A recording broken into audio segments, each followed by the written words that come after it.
Over the years, children have always been at the heart of Weatherfield. Hello, Grandma. Where's the toffee tin? Hiya. Can I have 10 embassy?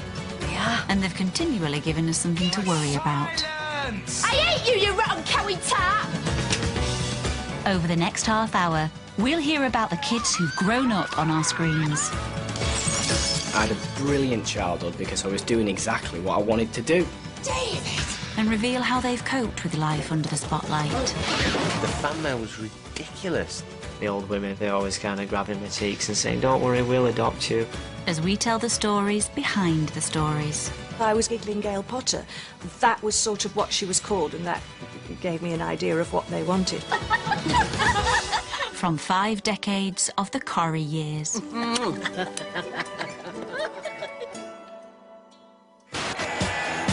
1974, and Harold Wilson becomes Prime Minister for the second time. The nation is introduced to miserly landlord Rigsby. What rising damp? My furniture's falling to pieces. How can you have rising damp in the attic, eh? And Coronation Street welcomes its latest teenager. Gail Potter, I sometimes think your mouth make a good bus stop. I think I liked you better when you were in love with David Bowie. Sure, will you? I remember my first day here very, very well. Sitting on a bench outside the Rovers. Looking for me, were you? Gail was, I think, a little flirty. Was a little well, as flirty as you could be in those days. Huh, not unless you've got a 2 and 2 down in Rosamond Street with a leaky bathtub. Oh, sharp, aren't we? You want to watch your friend? He just might cut himself. And I managed to get the lines out, and then that was it. That was the start of it. You can bet on it. Helen Worth was 23 when she got the part of 16-year-old Gail, but had been acting since childhood in TV shows like Z-Cars and Doctor Who. I've been around a bit, so to speak, and then came into the street and was very pleased when I got the contract to stay. The girls are moving in. Oh, well, Trish and this friend of hers. Yeah? Nout. The producers said, well, Tricia needs a friend, a pal. So we're going to introduce a playmate. And that was Gail Potter. You going to sit there all day? In actual fact, I auditioned to be Tricia Hopkins, but I didn't get the job. In fact, I auditioned 3 times, not getting the job, until Gail came along and I got that job. Have you the dynamic to succeed in a challenging career? It's dynamic, Leaf. Putting Tricia and Gail into the corner shop flat finds its roots in the Liverbirds, which was very, very successful at the time. 2 single girls living together, having adventures, and that's exactly what Tricia and Gail did. They had lots of fun. They were hoping for lots of boyfriends, which they never got. He's all right, isn't he? Gail and Tricia's youthful escapades came to an end 2 years later when Tricia left the street. Had some good times, didn't we? Yeah, we did. What happened afterwards was a big wake-up call for the giggling teen. Gail got her first main story in 1976 when she fell for a sales rep, Roy Thornley, and became his mistress. What if somebody comes in? No sweat. All you do is this, and this, and this. Then everybody knows you want to be alone, don't they? Roy Thornley deflowered Gail, for want of a better word. Cheers. I think they're doing stuff now. It's got nothing on what we were doing way back. I mean, can you imagine what people thought of Gail in the broom cupboard with Roy Thornley? And he was a married man. Your wife phoned. She said, would you pick her and the kids up at Piccadilly Station?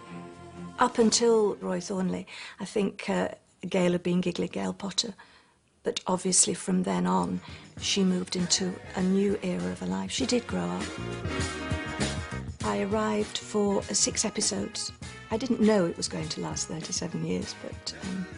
and I hope there's a few more yet. 2003, and London introduces the world's biggest congestion charge scheme. At 7 a.m. this morning, these were the first cars to drive into the congestion zone. It's the end of an era as Concorde makes its last commercial passenger flight. And there's a new cute kid on the block over in Weatherfield. When I got the part of Chesney, I think I was about 9. Open this flipping door, Chesney. Hang on. Obviously, it was a big thing, but at that age, you don't realise acting was just something that I enjoyed doing. The name Chesney, I just pulled out of the Guinness Book of Hit Singles, named after Chesney Hawkes. Who's that? Hey, who are you? Who are you?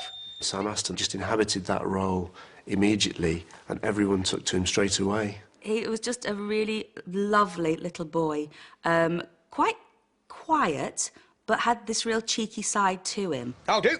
I'm your Uncle Les. Sam had a brilliant ability with facial expression. Sam can pull a face, frankly. You little rascal. Put them back. What? He also was amazing, I think, in terms of wringing emotion out with a look. I'm going back into care. You are? My mum's gonna blow it with Uncle Les. The public, as soon as they saw him and this cute little boy with this terrible mother and the sister that was trying to look after him, they just fell in love with that. This is the best food I've had all year. Oh, makes you hard, doesn't it? The old women and stuff, they always kind of grabbing my cheeks and saying, don't worry, we'll adopt you. And spend it all on yourself, though. Yeah, bless them. Within just 2 years, Sam had won numerous awards and was given a very important job to do at ITV's 50th birthday gala. I was presenting the Queen with flowers. I think my mum and dad were more nervous than I was. I was so young, I was just really chilled with it, you know what I mean? Just like, oh, nice to meet you and all that. Back on the street, it was Chesney's partnership with a four-legged friend that really captured the heart of the nation. Is he yours? Yes, of. Chesney really needed somebody who was his best mate, and it was very, very hard to find an actor who was as good as Sam. So I thought Chesney needs a dog. Hey, you up? Who's this? He's called Schmeichel. Can he stay with us? At first, it was just going to be a little tiny Yorkshire Terrier, and I kind of booted that idea into touch straight away, saying, no, what we want is the sweetest, little, beautiful thing. Oh, good choice. That is going to grow up into the biggest thing you can possibly imagine that will cause the maximum amount of disruption in that house. I didn't even know what a Great Dane really was. I didn't know he was going to be this small horse. He'd be coming on set and he was just getting bigger by the day. I mean, dramatically, everyone would be like, oh my God, what are you feeding it? Schmeichel chewed your boot. What? It's brand new, that, you stupid mutt! I didn't realise how much of an impact he was going to have on Chesney's life. The pair were inseparable for over 7 years, although 4 different Great Danes actually played the Corrie canine. But in 2011, the time came for Chesney to say goodbye to his best friend. I wish you didn't have to go, pal. I've grown up with a dog on set, and you do become close. It sounds silly, but you do actually become close to the dog. Ready. Here we go, then. All right, Mike. That's it. Good boy. It felt so real, do you know what I mean? When the vet had to be putting the dog down. What a brave boy you are, eh?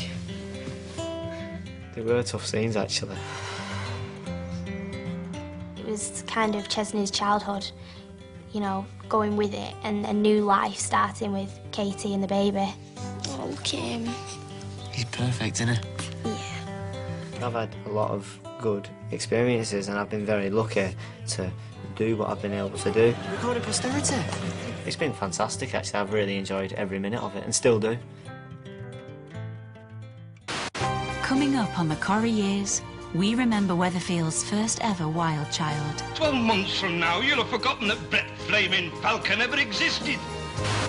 And reveal that growing up in the spotlight hasn't always been easy. You know, girls kind of wanted to chat you up, and blokes didn't like that, and it just kicked off on a regular basis.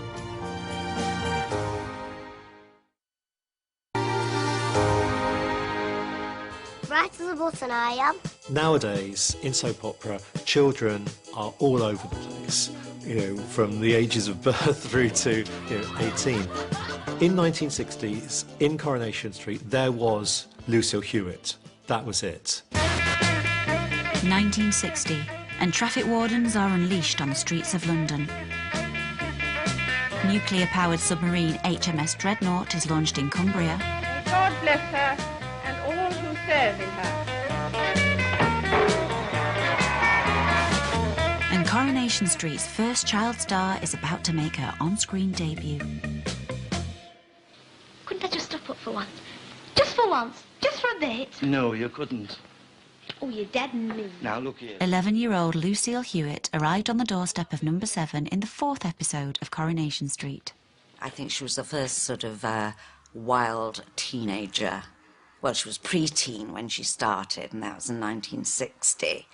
And obviously went through the swinging 60s. She was very much into Brett Falcon, who was the pop star of the show, very much like loads of kids were into the Beatles at the time. 12 months from now, you'll have forgotten that Brett Flaming Falcon ever existed. I think it was very nice for children to watch and identify with and see someone who dressed like them, did the hair like them. You're not old enough. I am. Dancing like them, like the same kind of music, said the same cheeky things back. And if I hear the name Lorraine Chadwick once more, you're going to be in for trouble, young lady. Lorraine. What do you say? Nothing. No, you're asking for it, you know. If you're a teenage rebel's quite easy to play.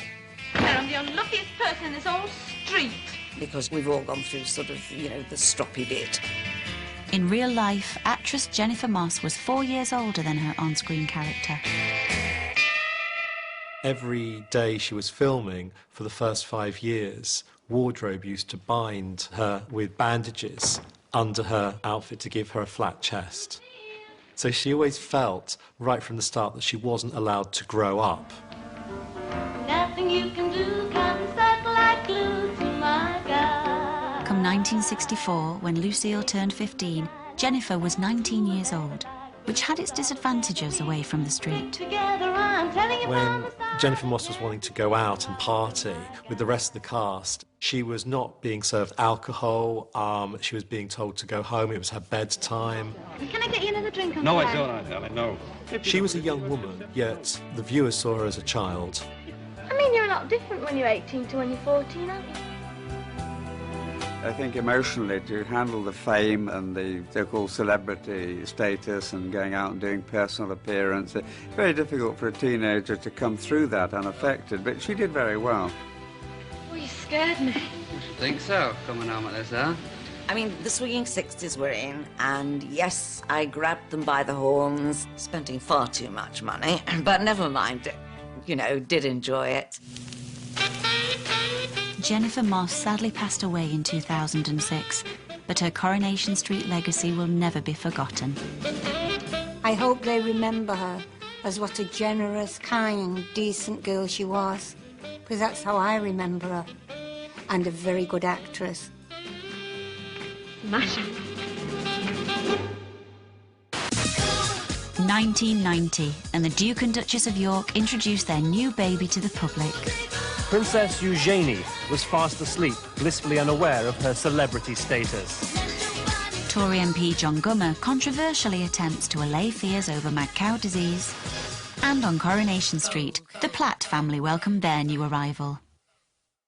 I must admit, love, I couldn't have done better myself. Most children born in Coronation Street go through a variety of heads before an actor is cast who will take that character from childhood into adulthood.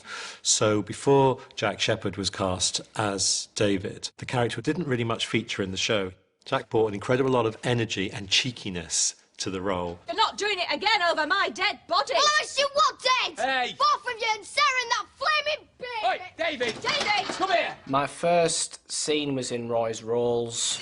I answered the phone. Hello? Hello? Yeah, who is it? Some woman. Okay. Can I have an Eccles cake, Mum? Hello? It took me like 4 months to learn that scene. It took me ages. He's always had a very old head on his shoulders as Jack, playing David, and it's quite endearing. 2 cokes when you're ready, Betty Love. You what? Oh, he was gorgeous. And, do you know, he was so professional from day one. Oh, yeah. Whatever he's having. I'll have a pint if you're buying, please, mate. Best place is going to the dogs. Soon after Jack P. Shepherd arrived, his character had his first on-screen partnership. What's its name? Barney. Can I hold it? You're not getting any of that baby powder stuff all over you. People still stop me and go, I remember when you had that rabbit and you were so cute. It was the bane of my life doing scenes with that rabbit. It used to bite me, it looked evil, it had red eyes. I just didn't like the thing. Sadly, Barney's acting career wasn't to last as long as Jack's. Barney existed, and then he had to be written out because he didn't exist anymore. Oh, no. Oh, I'm sorry. What? He's dead. David Platt experienced many traumas growing up, but it was his turbulent family life that had the biggest effect on him. We'd stay together if we could, David. Sometimes divorce is the best answer. The good thing about David's character is we've seen him literally grow up on the street, and he has all these reasons to be bad. I don't want you to go. It'll be all right. His own father walked out on him. His stepfather tried to kill him. He's very close to his mother, and yet I think he resents a lot of things about her. You can't bear to look at me, can you? He's got a lot of baggage and a lot of issues. We went on that journey with David to some quite dark places. 3 witches. 3 bitches. Bam. David is at his best looking from a viewer's point of view when he is being a bit evil. And you get that David look, and you know something's going on. The evil stare comes from Jack Nicholson in The Shining. There's one scene where he's looking out of a window and he's just got his head tilted down and he's got these eyes, and I just sort of like mimicked that. I think what's been the making of David recently has been his relationship with Kylie and also with Max. We're seeing David becoming much more of a grown-up, a husband, a father. Hey, mate. Did you have a good day at school? Yeah. There you go. And I think doing a really good job. I love it when I get what I want. So do I. In my eyes, I had a brilliant childhood because I was doing exactly what I wanted to do, which was act and be in front of the camera. He's so wonderful and brings so much to a scene. I'm immune to bad parenting. You're not too big for a thick ear. I've just loved every day since he arrived. 5. 1989, and Britain's on the brink of a TV revolution. Mr. Murdoch tonight launched Sky Television, knowing that it will probably bring him no profit at all for at least 2 years. There's rioting in Bradford over Salman Rushdie's satanic verses. And Weatherfield's latest tearaway is about to bring chaos to the street. The MacDonald family gave us the opportunity to introduce 2 lively young teenage lads, and we grabbed at it with both hands. Mum, why did we have to have the back bedroom? Just me and your dad are having the front. The producers set about casting 2 boys to fill the roles of twins Andy and Steve. They came into our school assembly. We're from Granada Television, Coronation Street. If anybody's interested in playing the characters of Steve and Andy MacDonald, I thought television, the pay's going to be better than a paper round, so I might go for this. Because I'd never acted, I never wanted to be an actor. I just kind of learnt as I went along, really. There you are, your tea's cold. I've been to time to get this. I don't know, money to burn. Hey. Simon, the way he looked, he was always going to be the naughty one. And the dynamic worked because Andy was always going to be a success. What do you think you're doing? I can't think at all. Keep it down, will you? I'm trying to do some work. Yeah, yeah. Are you off out tonight, or...? Steve, although quite intelligent, wasn't academic at all, and was just out for just having a laugh. So he got up to all sorts, stealing car stereos, doing pirate radio stations. Hey, what's that noise? Driving JCBs into shop windows. What the hell do you think you're doing? I really didn't think about how long I'd be in there for. I was just making hay while the sun shined. And they were a pain in the arse a lot of the time, you know, it has to be said. And we did have to say, oi, behave yourself. But most of the time, they worked very, very hard. What the hell's going on? For Simon Gregson, his antics with his on-screen brother carried on off-screen. We had a tutor. We used to sneak off and say, we've got to run lines, we've got to rehearse this big scene. The tutor would be right, OK. And we'd go to the pub and we'd get a sneaky pint from under the bar. There you go, lads. And we'd play pool. Hey, just think, a real live pub. Well, that'd be interesting. Has there been in one of those before? Way on, will you? The fan mail was ridiculous. We had literally bin bags full of it. It was a bit of a running joke. We didn't really answer them because we were 15. They were the start of all that celebrity. They were in right at the top. There was Jason Donovan and Kylie Minogue and the two lads, and so they got mobbed, and not all of it was easy. I know Simon had a very hard time, bless him. I had a terrible time for many years. I mean, it's only now where, you know, you can't move for supposed celebrities all over the place. It was a lot different then, so people didn't know how to take you. I'm Steve McDonald. Andy's brother. You know, girls kind of wanted to chat you up, and blokes didn't like that, and it just kicked off on a regular basis. Listen, I don't want to talk about it, so just leave it out, all right? Tell me you're in love with her next. Despite his growing pains, Simon Gregson has remained on the street for over 22 years. The only way he's He's grown with his character. He's worked hard, I think, and made himself sort of indispensable to the programme. I do know all this. I look back at teenage Steve, a bit of fondness, a bit of jealousy, because he was thin and had hair. Oh, well, can't win them all, eh? He had a good time, so fair play to him.